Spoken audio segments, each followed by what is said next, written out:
Televizor ekraniga qo'lingizni yaqinlashtirganda tana tuklari unga tortilishini his qilganmisiz?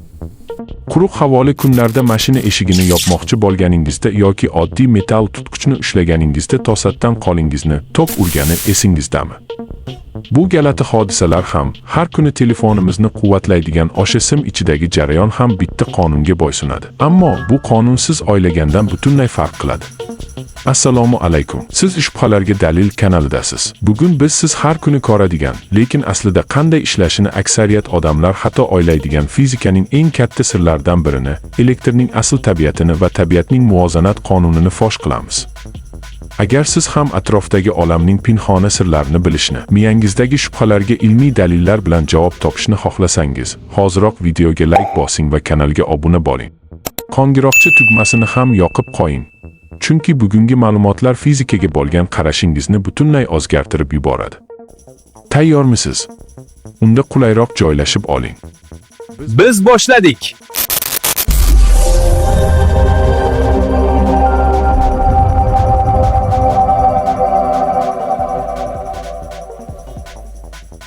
Elektrning nima ekanligini tushunish uchun biz koinotning eng kichik qishchalari, atomlar ichiga sho'ngishimiz kerak.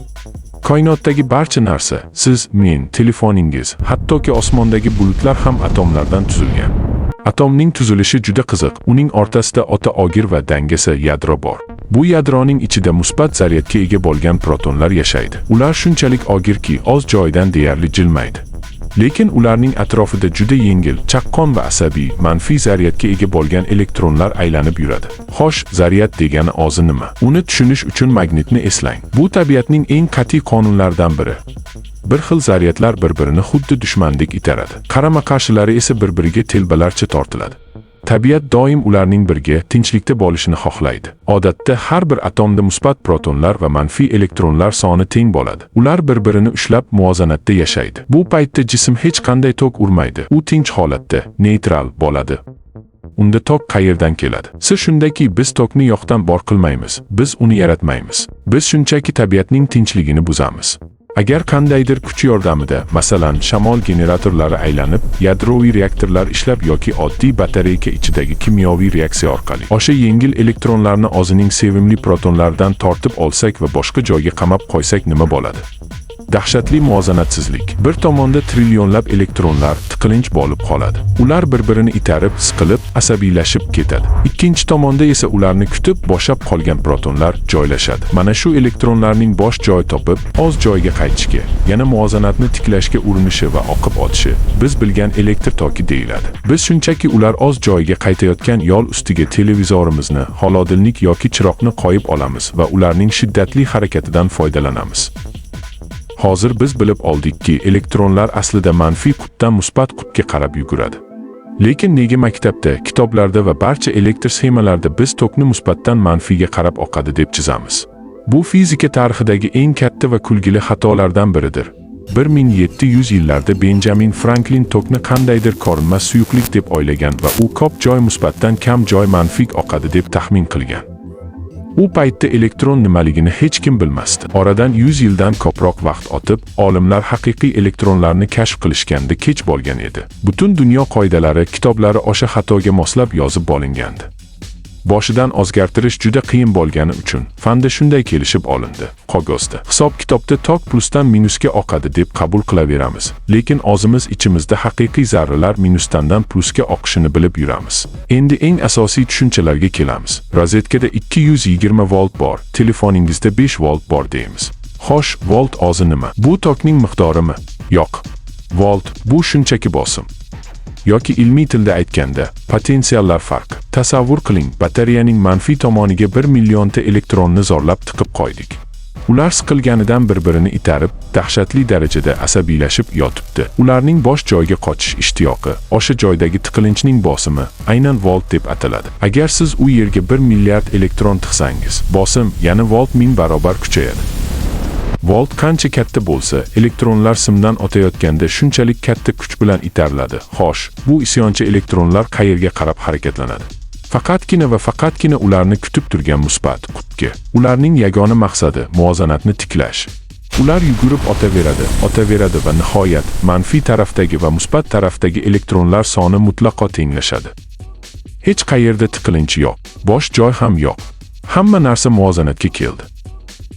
Shu zahoti zaryadlar orasidagi farq nolga tushadi. Bosim, volt yo'qoladi va eng qizigi, barcha harakat to'xtaydi.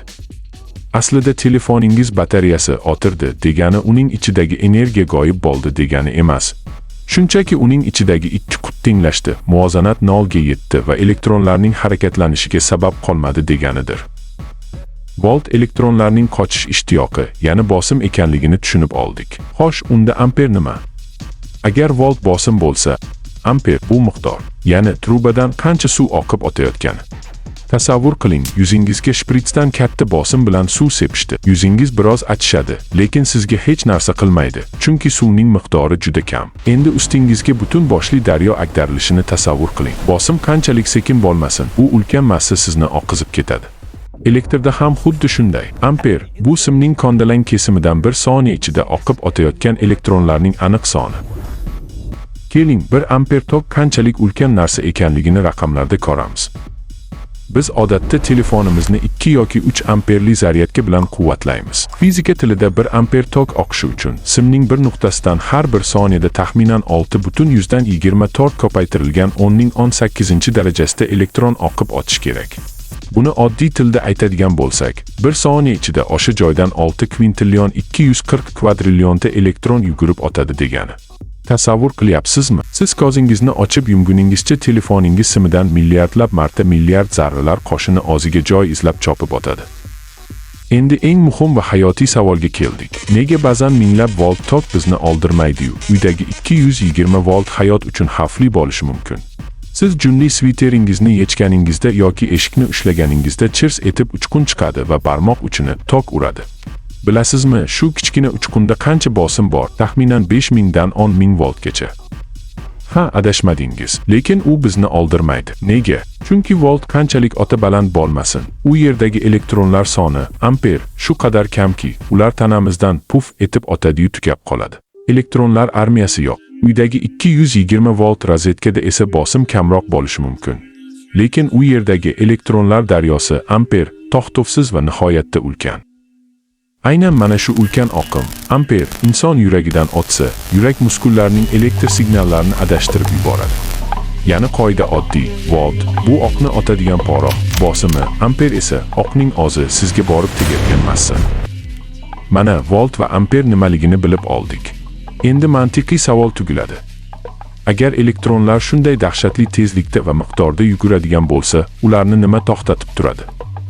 Nega simlar portlab ketmaydi? Va umuman, biz bu yugurishdan qanday qilib yorug'lik yoki issiqlik olamiz?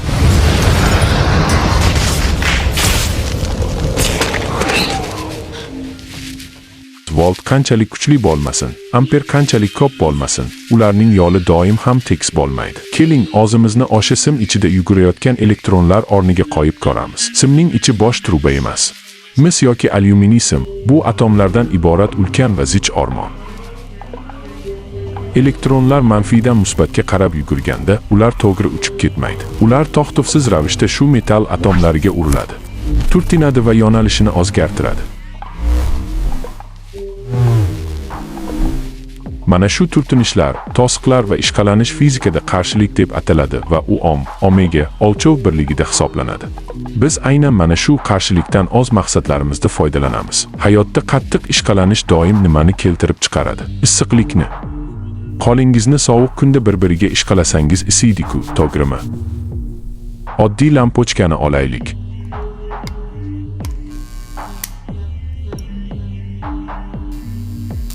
Devordagi yogon mis simdan kelayotgan milliardlab erkin elektronlar birdaniga lampochka ichidagi o'ta ingichka, qarshiligi juda baland bo'lgan wolfram tolasiga kirib qoladi. Ulkan olomon tor ko'chaga kirib qolganini tasavvur qiling. Ular atomlarga shu qadar qattiq uriladiki, dahshatli ishqalanish hosil bo'ladi. Tolaning harorati bir soniyada 2500 darajagacha isib ketadi. Metaldagi atomlar bu haroratdan titrab, atrofga fotonlar, ya'ni biz ko'rib turgan yorug'likni tarqata boshlaydi. Demak, yorug'lik va uydagi isitgichlar, tenlar, bu shunchaki elektronlarning to'siqlarga urilib, qiynalib o'tishidan chiqadigan ter va olovdir.